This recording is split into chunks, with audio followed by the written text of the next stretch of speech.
Well, anyway, so I bought some protein drinks over the weekend, and I left them in my trunk. No big deal. I was going to take them to work. So this morning, when I get down to my car, my trunk is open. Again, no big deal. It sometimes happens. I sometimes bump the button in my pocket on the key fob. The trunk is open. No big deal. I noticed one of the protein drinks of the 12 that I bought was missing. So someone was really thirsty and just helped themselves to one, but didn't want to really screw you over. Exactly. So they stole one. I checked everywhere in there. There's one gone, and my trunk's wide open, so it's obviously somebody stole it. But they weren't a huge jerk. They didn't steal all 12 of them. They just took the one. Did you check really hard? Did you just find $1 or something? No, I didn't find $1. Thanks, buddy. But I did check really hard. It's definitely gone. You could have saved somebody's life last night. I suppose that's true. I need protein. Protein to live. I swear, if this other car doesn't have protein in it, I'm going to start busting windows.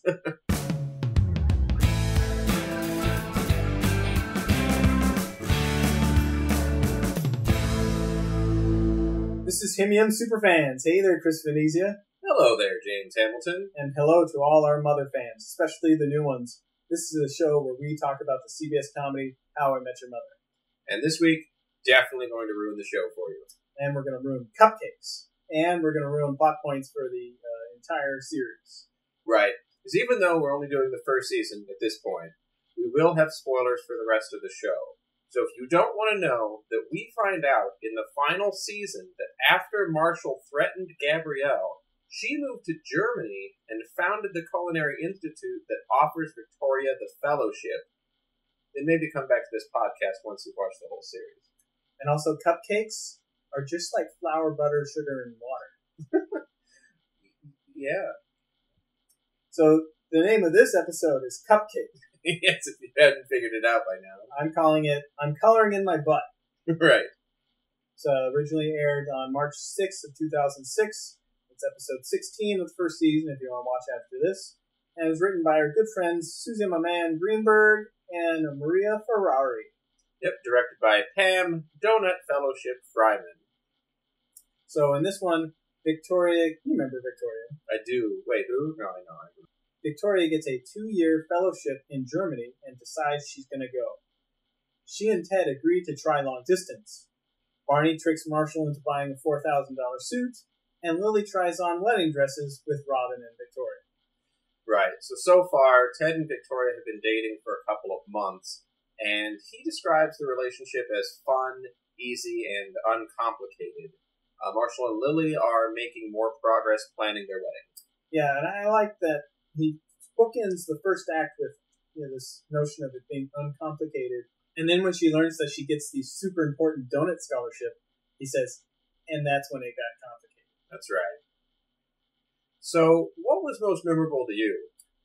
My thoughts while I was watching the episode wasn't so much a memorable moment as it was perhaps a solution to their problem.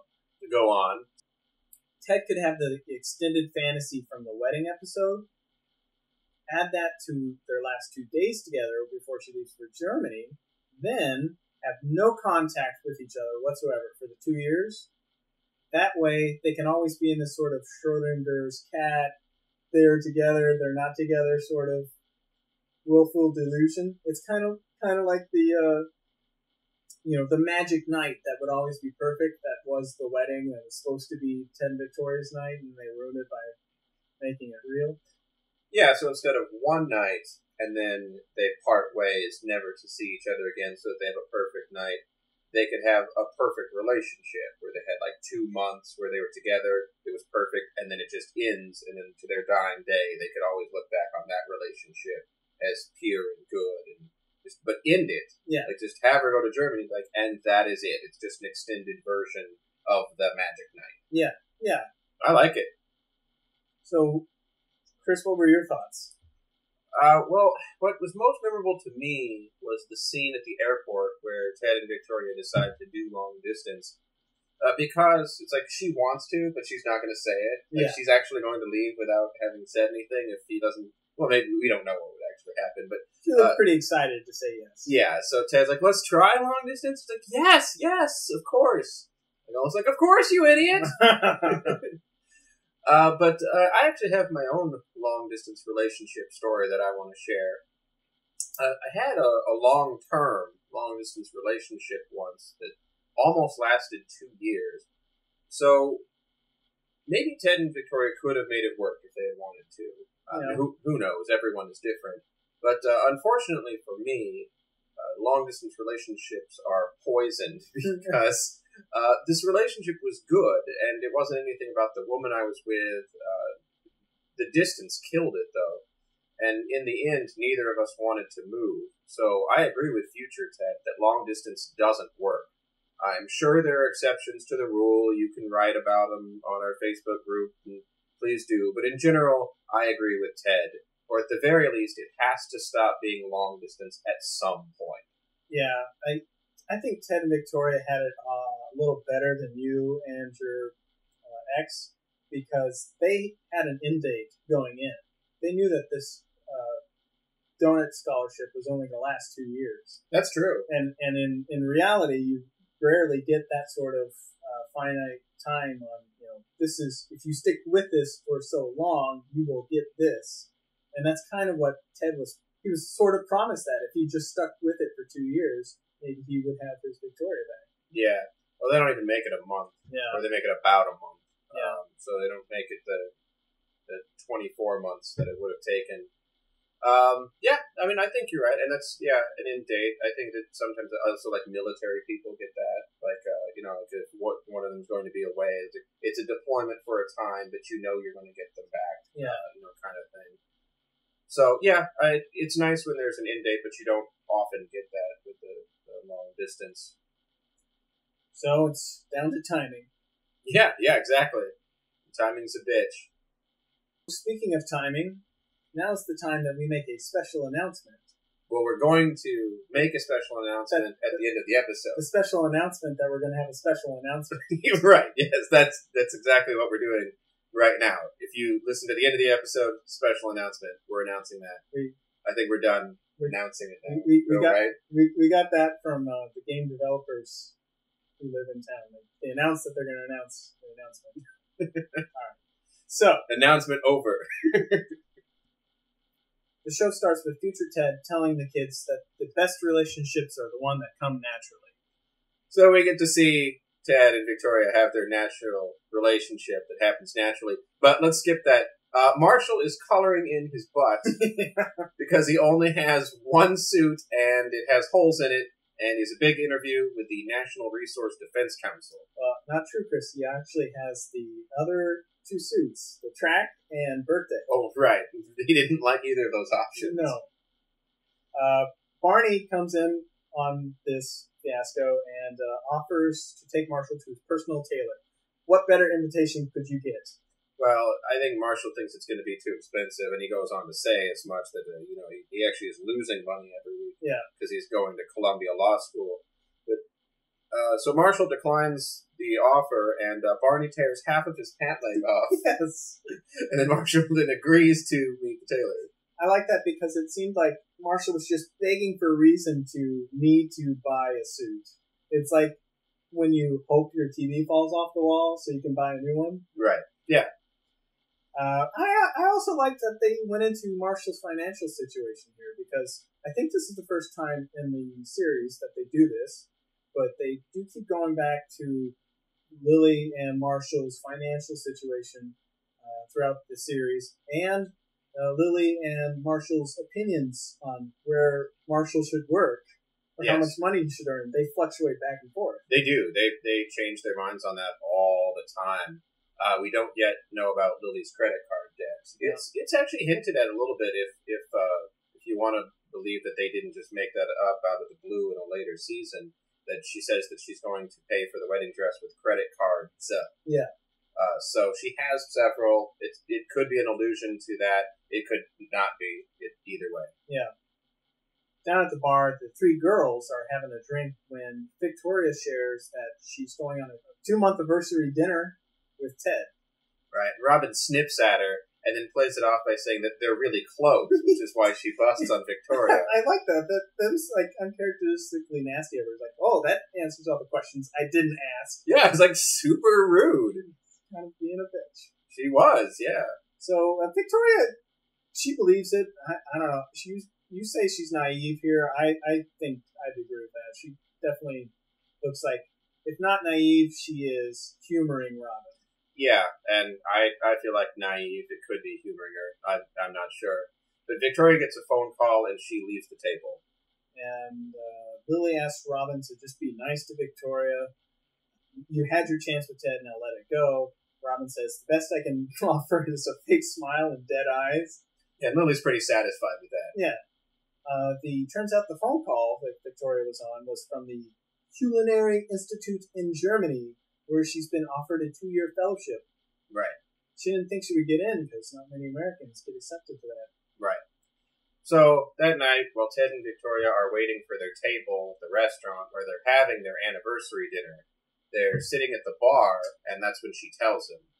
Yeah, in this scene, Ted keeps holding on to her legs. It's really sweet. It sort of has this don't go kind of feeling. Yeah, and now this is, like you said, this is where future Ted says that the relationship is complicated. Yep. It's no longer easy like the beginning of the episode.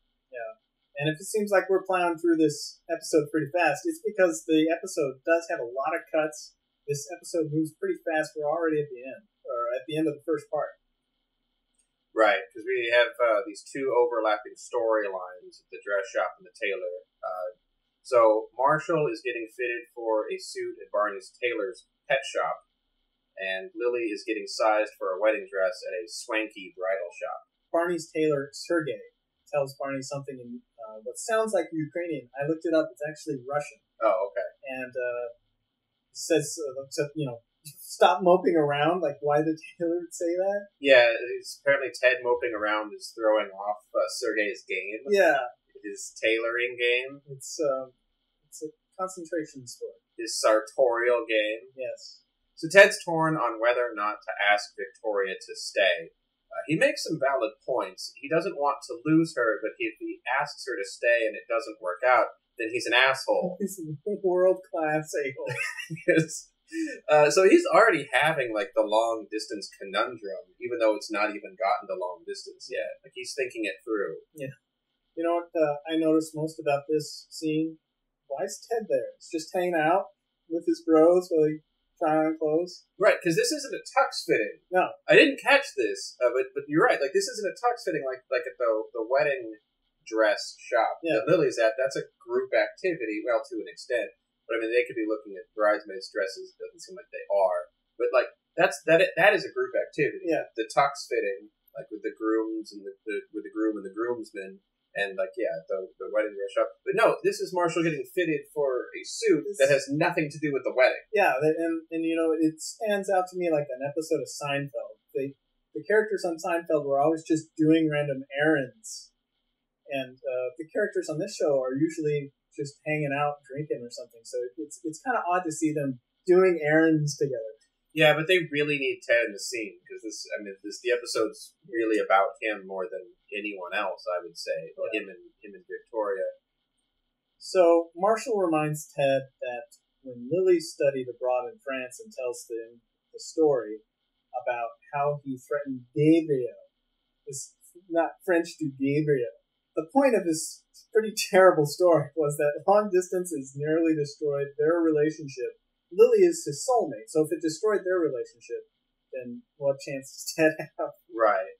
And I wonder if this is foreshadowing that Robin and Klaus are better options to Ted and Victoria, respectively, once they're apart from each other. I could see how this would be a fear for some people, but people can be more trustworthy than that. I wonder if the fact that they were both so easily swayed doesn't mean that there wasn't more going on with their, like, maybe an eventual breakup. It didn't take very long to move on. For all their talk about possibly being soulmates, they don't come off as very committed to each other after, about a month. Because, Ted does whatever Ted does, and we'll cover that in 2 episodes. But Victoria is getting really close with Klaus. Yeah. Close with Klaus? She would say that she was close with Klaus. The Klaus from her class? Yeah, the Klaus from the class. They were close. You say so. So, yeah, it's like they don't seem like they're really that committed to each other for all their oogly talk and feelings and whatnot. Yeah, when you think about it, moving to another country would be quite a shock. And then hearing your boyfriend breaking up with you via this bizarre proxy that we know is coming and nothing good happens after 2 a.m.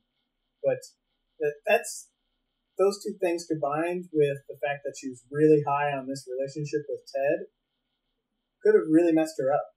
It could have, and it would have been a hard time for any relationship. That's true. I mean, that actually, that's a much more sad version. Like Victoria was like 100% committed to the relationship, and Ted, breaks her heart and all that. That sounds crappy. Gosh, I hope that she was just about ready to leave him for Klaus. Yeah. That would make me happier. Yeah.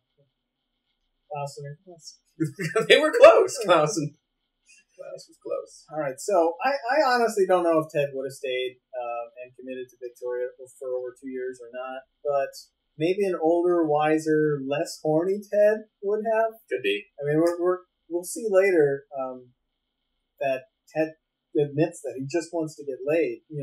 Would 37-year-old Ted, given the same opportunity, been like, sorry, Robin, I'm going to turn you down? Right. Yeah, it's possible. There's a difference between those two ages for sure, yeah. I would think. So Barney chimes in. He doesn't think that Victoria is Ted's soulmate. He's never been very supportive of this relationship, and he's definitely not said anything affirming like he did when Ted was with Natalie. Right. And it's like, yeah, and Natalie. Yeah, she's good times. But Barney says that Ted doesn't know enough about Victoria and asks if Victoria is a cat person or a dog person, among other things. Yeah. So Ted calls her, finds out that she's a cat person, and that freaks him out a little since he's a dog person. Meanwhile, Marshall's just really liking his suit. That leads to Barney offering him a job at Barney Corp. Right. So Marshall says that he won't work for Barney Corp, and Ted decides that he won't ask Victoria to stay. So now we get to see what happened at the wedding store place. So these are like happening at the same time. Yes. So while the guys are getting fitted, or Marshall is, and right, two are there spectating. Marshall. Yes. The ladies are spectating at Lily trying on dresses. Right, and she doesn't want anything huge or poofy. It sounds like she wants something sleek. Kind of like the dress that she stains and tears by the end of the scene. Yes. So Robin asks about the dresses from the window, and this mean old lady says that they're out of Lily's price range. It seems rude, but she's right. In general, the wedding dress shop lady has pretty bad customer service skills. Like very sitcom kind of thing. Like, oh, of course she's going to be rude. And she's shrewd and old and right. bitter. But also, I've experienced that at real stores, too, that weren't in a sitcom. So the girls bond over having free champagne and cake. The cake brings up the super important donut scholarship. One more? You're just going to go? All right, so this dress shop confuses me. Like, what are the requirements to go in and try dresses and drink champagne and eat cake? Obviously, I don't think you and I could just walk in and demand that sort of service. No, but we also didn't get free wine when we were getting fitted for our tuxes. No. And apparently the ladies got free wine when they went to go try on their bridesmaids' dresses and stuff. Well, part of that, I think, is because they know the guys just want to get out of there as quickly as possible. Well, that's true, too. We did. But I want to get back to my idea of a roving gang of women exploiting brides' dresses for free champagne and cake, and then bailing. Yeah, it could be. That's your next season 10 spoiler. Well, I mean, that could be. Part of why the dresses are so expensive. I know it's not. It's not exclusively why they're so expensive, but if shops are going to be giving free stuff the entire time you're there, just even trying them on, that gets factored into the cost. I guarantee they're not going to lose money. Yeah. So Victoria says that Ted might be the one.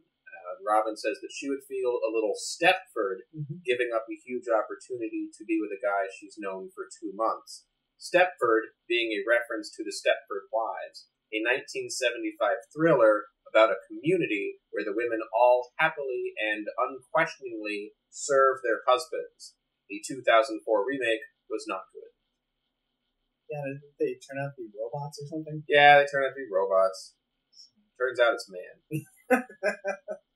I think this is kind of a big deal because isn't this the first time Victoria has said Ted might be the one? This is the first time we've heard anyone refer to the one other than Ted. Yeah, like somebody referring to Ted as the one. Yeah. She thinks Ted's really great. Yeah. Like I said, they got that, oogly googly feelings about each other. Yeah. So Lily tries on a dress, and it looks big and poofy. She tells Victoria about the time that she studied abroad. She was very lonely, and she only had one friend, Gabrielle. And then she just suddenly stopped being her friend after Marshall came and tried to beat her up.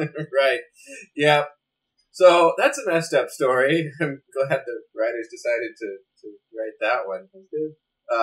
Victoria's wondering whether or not Ted is her soulmate, because that's the whole point of the story. Yeah. Like, she's already said, like, he might be the one, and I guess Lily's story to me was kind of like, well, it's not just necessarily about being the one. All these terms were kind of meaningless to me, to be honest. But I was like, but is he your soulmate? Yeah. Like, because Marshall's my soulmate. And Victoria's like, I don't know if Ted's my soulmate. And then he calls her and asks her opinion on cats. She is a cat person.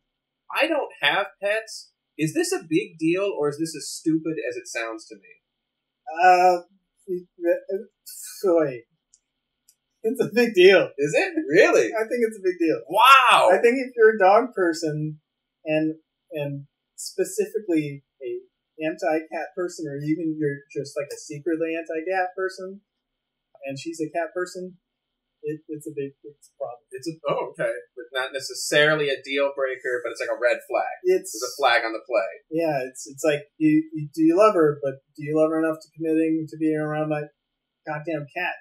Okay. So it's a bigger deal than I thought it was. So I've always heard that, a cat person, dog person, big deal. It always sounded ridiculous to me. I mean, the cat's going to die. Eventually. If you're lucky, the relationship lasts longer than a cat. Well, then it'll be worth it. Oh, that all you have cat. to do is outlive the cat. Right, I get what you're saying. So Robin says that he might be buying her a cat. I think Robin is just trying to make fun of Victoria by trivializing her situation, but Teddy is the kind of guy to do random things like that. Yeah. Robin jokes that maybe Ted is buying her a cat as a way to guilt her into staying. Right, and here's another Victoria is naive moment to me. Mm-hmm. Because, Robin sounds like she's full of crap, yeah, but Victoria believes her. Maybe because she trusts Robin, and Robin knows Ted. She's known him longer, so maybe, she has some validity. I don't know. I gotta believe that there was enough in my girl Ashley's performance here that she was just playing her cards very close to the chest. Like, she was hip to Robin's bullshit, but she wasn't letting on that she was hip to Robin's bullshit. That could be. That is not the feeling that I got, but I like that better. Yeah. I'd much rather her, pick up on everything Robin is putting down and just trying to be the better person. Yeah. So Victoria goes and gets one of those front window dresses that Lily can't wait to try on. And while Victoria's gone, Lily talks some sense into Robin. She may not like that Ted's with someone else, but it's pretty shitty to try to run Victoria out of the country to meet her own needs. I think that's something that Ted would do. Yeah, maybe. And it does run contrary to what I decided she did earlier, a couple episodes earlier, where she knew who Victoria was, and she could have told Ted, I'm in love with you, or here's where Victoria is. Right. And she already decided it's not fair for me to interfere with Ted's life. Now she's kind of back to, maybe I can interfere a little. Right. 2 months later, yeah, she may have had a change of 2 heart. months, and all she has to do is give a little push. Right, just not, a little like tap. she has to put a bag over her head, and just a little push. Yep, a little nudge. Morally, a little easier. While Lily is trying on a really nice dress, Robin has a change of heart, and Robin tells Victoria that it's not unfeminist to stay in the country. It just means that she thinks she and Ted could be happy. Right, so she stays. So Lily comes out wearing one of those beautiful front window dresses and almost immediately sits down in the chocolate raspberry cake.